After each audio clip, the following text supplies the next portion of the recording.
Halo semuanya, balik lagi di channel Cerita Film. Kali ini Mimin akan menceritakan sebuah film yang sangat seru, berjudul The Calm Beyond. Film ini menceritakan kisah seorang wanita yang terjebak sendirian di sebuah gedung selama 5 tahun. Bayangkan aja guys, 5 tahun. Ngapain aja tuh cewek selama 5 tahun? Penasaran gimana kisahnya? Mari langsung saja kita masuk ke alur ceritanya.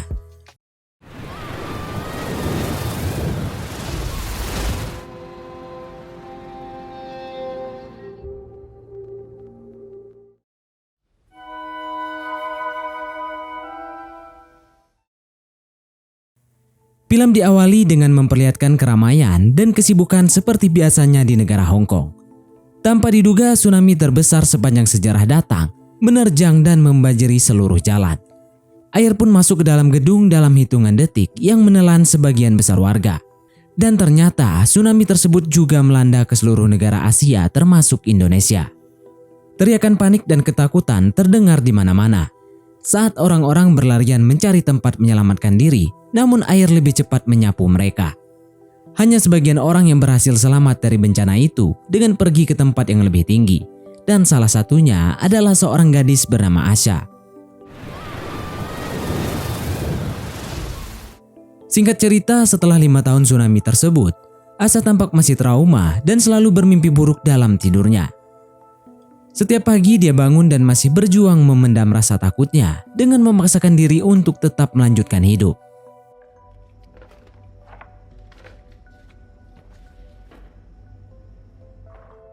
Asha tinggal di sebuah apartemen tinggi yang sudah terbengkalai dan menggunakan segala cara untuk bertahan hidup dengan menyembunyikan makanan di berbagai tempat termasuk di bawah tempat duduk. Dengan pemerintahan yang sudah tidak berjalan di negara itu, Asha memulai harinya dengan menutupi tempat tidurnya menggunakan tumpukan sampah agar terlihat kalau apartemen tersebut tidak ada penghuninya. Banyak tempat rahasia yang dibuat di berbagai lokasi, dan untuk asupan kalorinya, Asha lebih sering memakan mie instan sambil merasakan suasana sepi dari atap apartemen.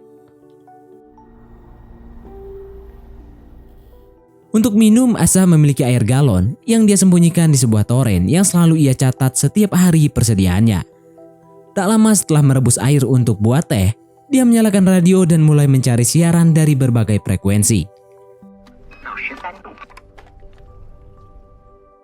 Saat ada pengumuman mengenai koordinat lokasi orang-orang yang masih bertahan, Asha mengabaikannya dan malah memilih saluran yang memutar musik.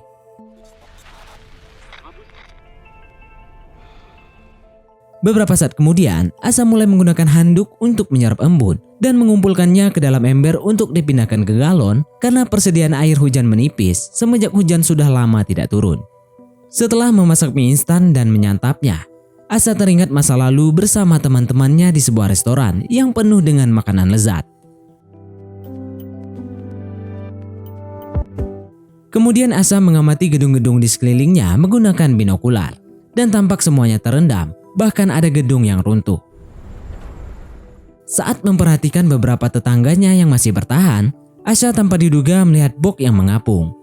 Asha pun segera turun menuju jendela yang ternyata sudah dia lengkapi dengan pelontar tombak dan mengarahkan bidikannya ke bok yang tadi. Tampaknya Asha ini ahli dalam tembak-menembak.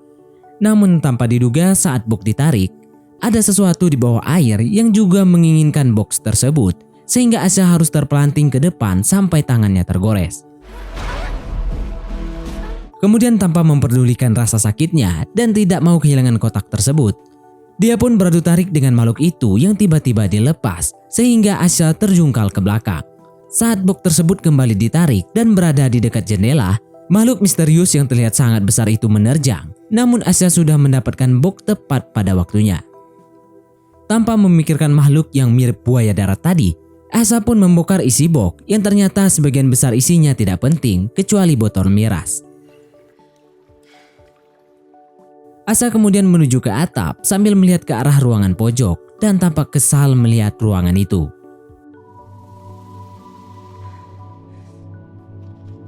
Dia menggunakan miras tersebut untuk membersihkan luka di tangannya, lalu membalutnya dengan perban sambil meminum minuman haram tersebut.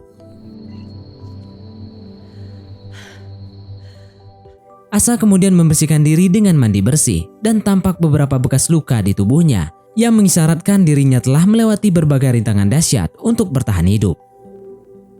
Sebelum matahari tenggelam, dia mendengar teriakan dari apartemen lain yang membuat Asa memeriksa dan didapati 2 kapal misterius yang sedang menyerang tetangganya. Ternyata penyerangan tersebut merupakan gerombolan penjara yang sengaja mencari orang yang masih selamat untuk mengambil persediaan makannya maupun untuk dijadikan budak dan tak segan melukai atau membunuh. Tanpa diduga saat asik mengamati, Asa terkejut ketika melihat salah satu penjara sedang melihat ke arahnya menggunakan binokular juga. Tanpa pikir panjang, Asa pun langsung menunduk untuk menyembunyikan diri. Namun sayangnya, saat kembali diperiksa, penjara tersebut ternyata langsung berlayar menuju apartemennya. Asa bergegas menyembunyikan maupun menutupi semua barang-barangnya, bahkan menaburkan debu di lantai untuk menghilangkan jejak sepatunya agar terlihat apartemen tersebut tidak berpenghuni. Setelah prosedur menghilangkan keberadaan dilakukan, Asa bersembunyi di belakang lemari yang sudah dilubangi dan berharap para penjara tidak menemukannya. Saat penjara tersebut sampai di apartemen Asa, mereka mulai menyisir semua ruangan untuk mencari keberadaan Asa. Bahkan mereka sempat mendekati lemari Asa. Namun setelah melihat tidak ada apapun yang menunjukkan kalau apartemen itu berpenghuni, para penjara pun kesal dan mulai mengobrak-abrik ruangan di sana. Tanpa diduga, Asa dikejutkan dengan suara tembakan pistol yang ternyata dilakukan oleh salah satu penjara yang masih bocil. Saat pemimpinnya marah karena si bocil sudah membuang-buang peluru, bocil kematian tersebut berdalih kalau dirinya melihat sesuatu di sekitar lemari, namun pimpinan tidak menggubrisnya. Setelah penjara tersebut pergi, Asa menangis lega dan coba menenangkan diri dengan kenangan indah masa lalunya, di mana dirinya makan berdua dengan adik tirinya yang bernama Ami. Keesokan harinya, Asa kembali dengan rutinitasnya dan kali ini dia pun merasa bahagia karena berhasil mendapatkan box lain dengan sebotol madu di dalamnya.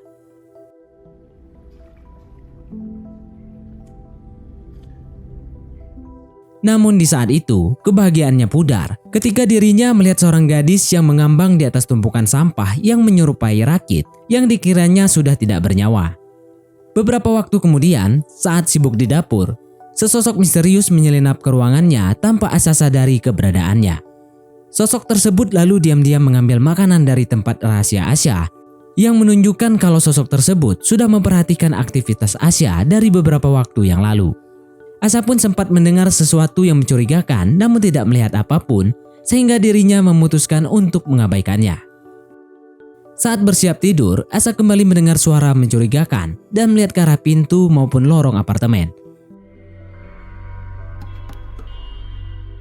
Namun ia tidak melihat sosok tersebut yang mahir bersembunyi. Akhirnya untuk menjebak sosok tersebut, dia sengaja meninggalkan sabun dan ternyata strike. Dia mendapati penyelinap tersebut yang merupakan seorang gadis kecil. Gadis kecil itu langsung menendang Asa yang membuat dirinya bisa kabur tanpa menyadari gadis kecil tersebut adalah sosok yang mengambang tadi. Di ruangan lainnya, gadis kecil itu kembali mencuri beberapa barang milik Asa, termasuk senter yang dimasukkan ke dalam toples sambil menelusuri berbagai tempat. Saat berhenti di sebuah ruangan yang tidak memiliki gagang pintu, dia penasaran namun sebelum mencoba membukanya, Asa meneriakinya sehingga dirinya kembali kabur. Malam itu ketika Asa tidur, dia kembali memimpikan masa lalunya saat pergi berbelanja dengan sahabatnya untuk memberikan hadiah ulang tahun adiknya. Bukan hanya itu, Asa pun bercerita pada sahabatnya, dirinya sangat ingin keluar dari rumah yang menunjukkan bahwa Asa tidak akur dengan orang tuanya. Saat bangun, Asa mendapati persediaan makanannya hilang dan menemukan bungkus makanan kosong berserakan di lantai sehingga langsung menelusurinya.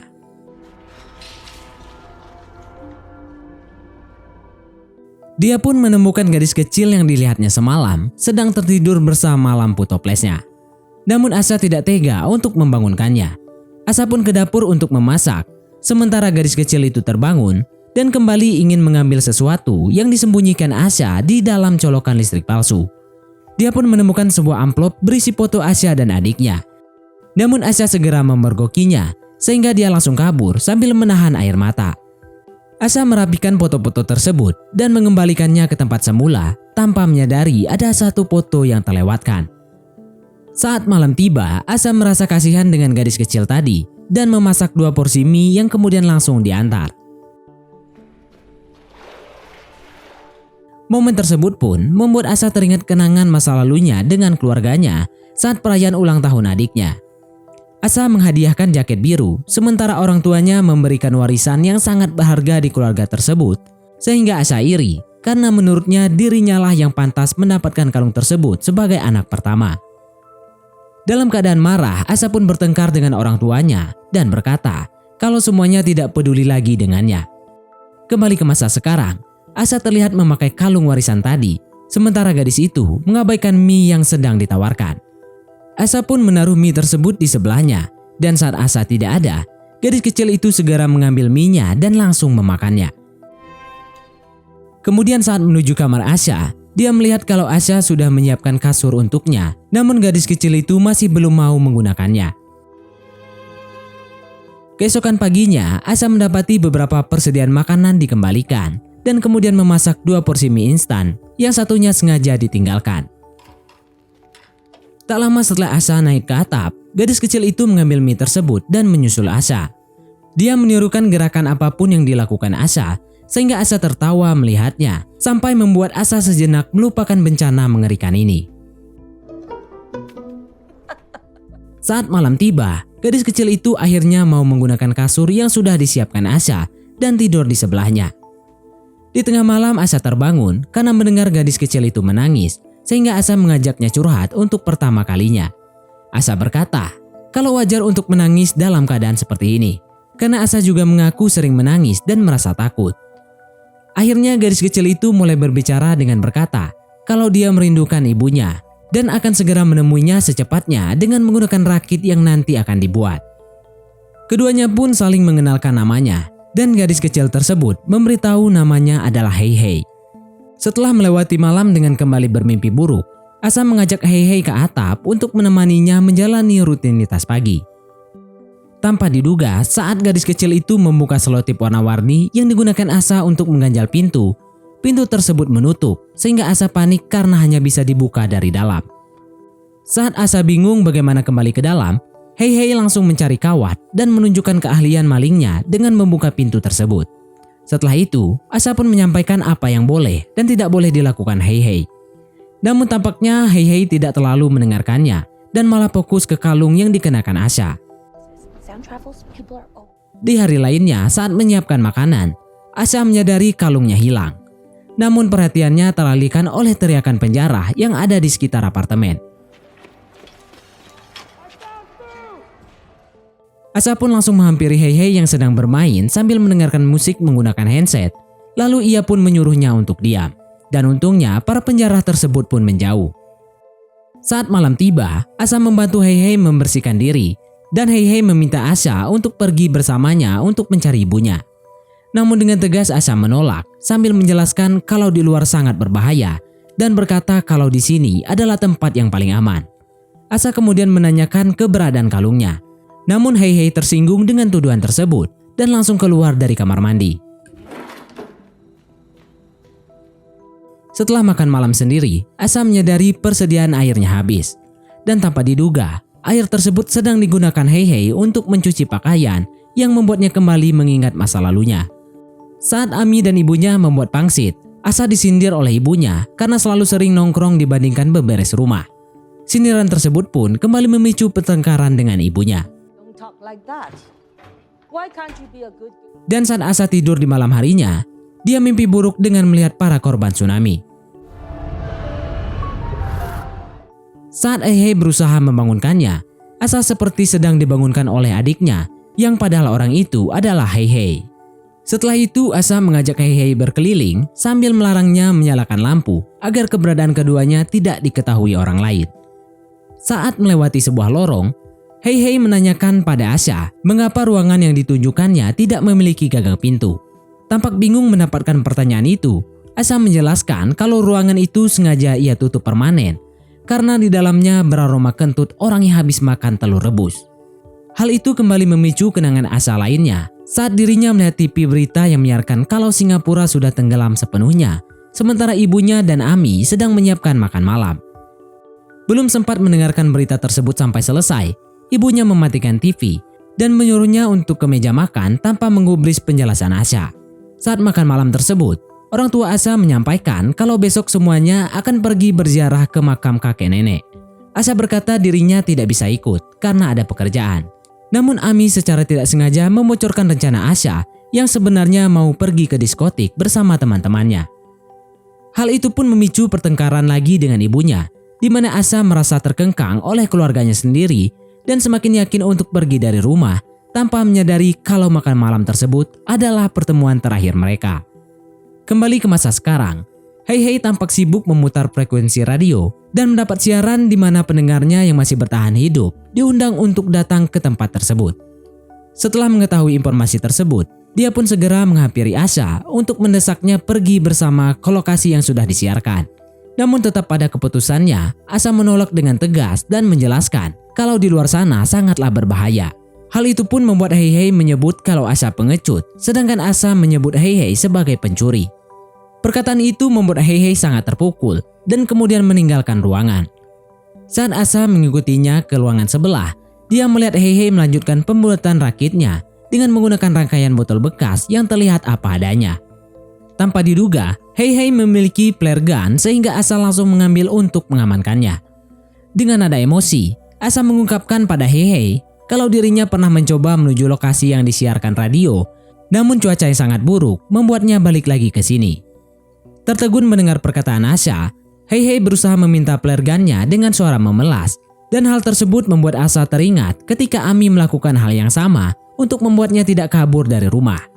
Di saat itu Asha menjelaskan kalau dia berjanji akan tetap rutin menemui sang adik walaupun sudah tidak tinggal bersama lagi. Keesokan paginya, hujan yang telah lama dinantikan akhirnya turun, sehingga Asha menyebar penampung air dan membangunkan Hei Hei untuk memindahkan air tersebut ke dalam galon.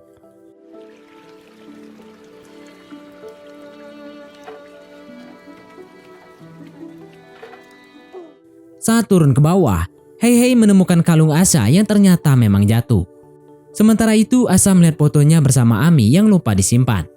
Dia teringat kenangan manis dengan adiknya, dan Hei Hei mendatanginya yang membuat rasa kangen dengan Ami terasa terobati. And Grace. Grace? Keesokan paginya saat bangun tidur, Asha terkejut menemukan kalungnya yang hilang di bawah bantal dan menyadari kalau tuduhan maling ke Hei Hei tidaklah benar karena penyebabnya adalah kaitan kalungnya yang sudah rusak. Rasa bersalah pada Hei Hei itu pun membuatnya di keesokan pagi merakit sebuah perahu sesuai pengalamannya terdahulu dengan menggunakan sepeda sebagai penggeraknya. Beberapa waktu kemudian saat Hei Hei diberitahu, dia sangat gembira. Dan momen tersebut membuat Asha kembali teringat lanjutan kenangan saat dia memutuskan pergi dari rumah. Di malam itu suasana Hong Kong masih normal dengan segala aktivitas warganya. Dan ketika Asha mencari taksi ditemani oleh Ami memberitahu kalau kalung warisannya ada di dalam kantong jaket. Namun tanpa diduga, orang-orang mulai berlari dengan panik karena ternyata tsunami besar terlihat menerjang dari arah belakang mereka. Kembali ke waktu sekarang, Asha akhirnya memutuskan memberikan kalung adiknya pada Hei Hei yang membuat Hei Hei tersenyum bahagia. Keesokan paginya, Asha dan Hei Hei mulai mengumpulkan semua persediaan makanannya untuk dijadikan bekal saat menuju ke lokasi orang-orang yang masih hidup. Setelah sebagian besar perbekalan sudah ditaruh di rakit, Hei Hei yang sedang mendengarkan musik menggunakan handset tersebut tersangkut membuat suara musik yang keras menggema di ruangan tersebut. Dalam kepanikan, Asha pun langsung mematikan radionya dan Asha memutuskan cari aman dengan menjadwalkan ulang pelayaran mereka, sehingga perbekalan yang tadi sudah siap pun harus dikembalikan ke tempat semula. Masih dalam keadaan waspada, Asha pun memantau situasi melalui teropongnya dan ternyata semuanya masih aman. Namun saat Hei Hei lanjut membereskan barangnya, tanpa diduga dia mendengar teriakan gerombolan penjara berada di dekat apartemen tersebut dan segera memberitahu Asha. Keduanya pun segera melakukan prosedur keamanan wajibnya dengan menyembunyikan maupun menutupi perlengkapan agar apartemennya seperti tidak berpenghuni. Asha kemudian membawa Hei Hei ke lubang belakang lemari. Namun karena tempat persembunyian tersebut hanya muat satu orang, Hei Hei panik dan meminta Asha tetap bersamanya. Asa pun memberitahu kalau dirinya akan bersembunyi di ruangan yang berbau kentut itu. Namun saat perdebatan itu, para penjara sudah masuk ke sana. Hal itu membuat Asa hampir berpapasan dengan para penjara. Dan ketika Asa membuka dan masuk ke ruangan berbau kentut tersebut, ternyata ruangan tersebut adalah rumah keluarganya. Hal itu dibuktikan dengan adanya foto keluarga Asa dan terlihat penyesalan di wajahnya karena telah memutuskan kabur dari rumah. Sementara gerombolan penjara tersebut mencari lebih teliti dan tak segan menghancurkan barang-barang di sana, termasuk rakit Asa yang sudah dibuat susah payah. Salah satu penjara tampak penasaran dengan ruangan tanpa gagang pintu sehingga dia mendobrak. Dia sempat terkejut dengan bau busuk di dalam. Hal itu pun mengungkapkan kalau Asa yang bersembunyi di dalam lemari ruangan tersebut dari tadi menutup hidung karena mencium bau yang sama. Bukannya keluar karena bau busuk, penjara tersebut malah masuk ke dalam dan membuka kain yang tanpa diduga. Bau busuknya berasal dari dua mayat ini yang tak lain adalah orang tua Asa. Asa pun muntah, namun untungnya suara muntahnya tertutup oleh suara penjara itu yang juga ikut muntah-muntah. Di saat itu, Asa kembali mengingat bencana tsunami yang sudah menghancurkan seluruh tempat tersebut dan juga memakan banyak korban jiwa dalam waktu cepat. Asa pun menyeret adiknya ke sebuah gedung tinggi yang kemudian diikuti banyak orang lain yang juga mau menyelamatkan diri. Kembali ke masa sekarang, para penjara itu akhirnya menemukan tempat persembunyian makanan dan salah satunya menemukan foto Asa yang juga lupa disembunyikan. Tanpa diduga, penjara bocil kembali mengamati lemari yang mencurigakan dan akhirnya melihat celah aneh. Sehingga saat pemimpinnya tiba, lemari tersebut digeledah dan Hei-Hei pun ketahuan. Di saat itu, Asa mendengar suara teriakan Hei-Hei yang tertangkap dan dalam keadaan tersebut membuat kenangan masa lalunya kembali muncul. Saat dia dan adiknya berusaha menyelamatkan diri naik ke atap gedung, pegangan tangan Ami terlepas sehingga adiknya tertinggal dan akhirnya terinjak-injak banyak orang. Asa yang panik dan sebenarnya juga tidak mau meninggalkan adiknya, harus selamat sendiri sambil meratapi kalung warisan yang ada di jaket adiknya. Di saat bersedih mengenang momen tersebut, tiba-tiba Asa mendengar Hei-Hei yang terpojok dipaksa memberitahu persembunyiannya. Tak lama kemudian Asa pun juga berhasil ditangkap dan pingsan saat berusaha melawan para penjara tersebut.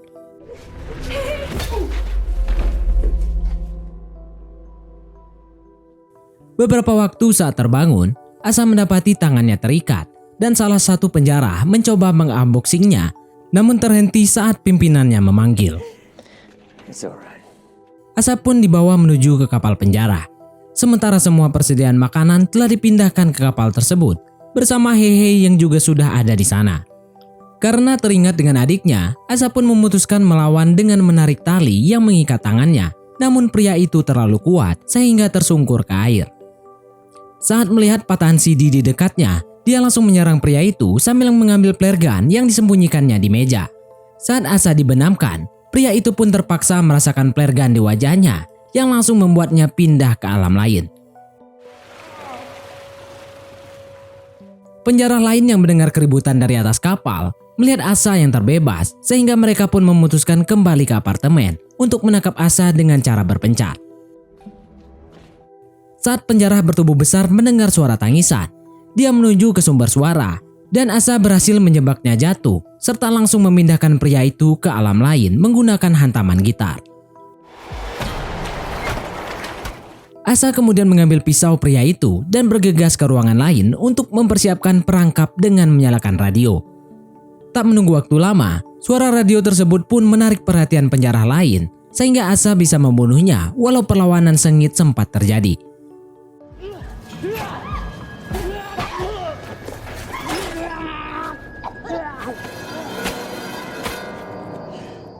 Kemudian setelah menyiapkan perangkap lain, seorang penjara wanita memasuki ruangan tersebut dan akhirnya fokus ke arah kompor yang menyala. Asa pun langsung keluar dari persembunyiannya sambil menyiramkan minyak tanah ke wanita itu dan mendorongnya ke kamar jebakannya bersama kompor tersebut. Pastinya wanita yang menyala tersebut juga pindah ke alam lain, sehingga teriakannya membuat pimpinan penjara bergerak ke sumber suara. Namun saat menaiki tangga, Asa menyerangnya dan pria itu yang notabene raja terakhir tidak mudah untuk dilumpuhkan, sehingga Asa harus melakukan pertarungan sengit. Saat Asa terpojok dengan cekikan, dia menggunakan sisa kekuatannya untuk meraih lampu di atasnya dan kemudian berhasil menikam leher pria itu di kegelapan sampai tewas.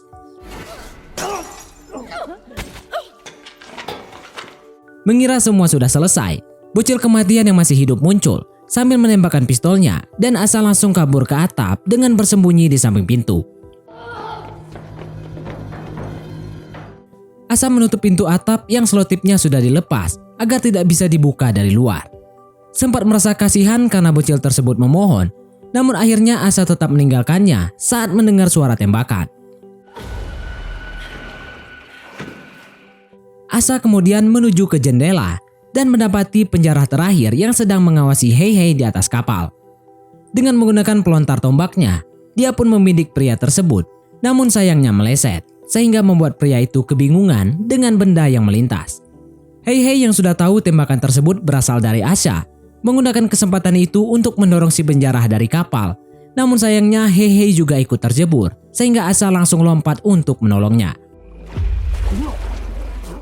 Saat penjara terakhir itu muncul ke permukaan, buaya darat pun muncul dan langsung memangsanya hingga tetes terakhir. Karena makhluk tersebut sedang sibuk makan, membuat Asa dan Hei Hei berhasil naik ke kapal dengan selamat. Keduanya pun menggunakan kapal penjara tersebut yang sudah dipenuhi persediaan makanan untuk menuju lokasi tempat orang-orang yang masih bertahan sesuai siaran radio. Asa juga tidak mengalami mimpi buruk lagi, sementara kapalnya terlihat sedang melewati kota besar yang kini berada di bawah air dan film pun tamat. Mungkin sampai di sini saja teman-teman untuk alur cerita film kita kali ini. Terima kasih buat teman-teman yang telah mengikuti alur cerita film ini sampai dengan selesai. Sekian dari saya, sampai jumpa di konten berikutnya.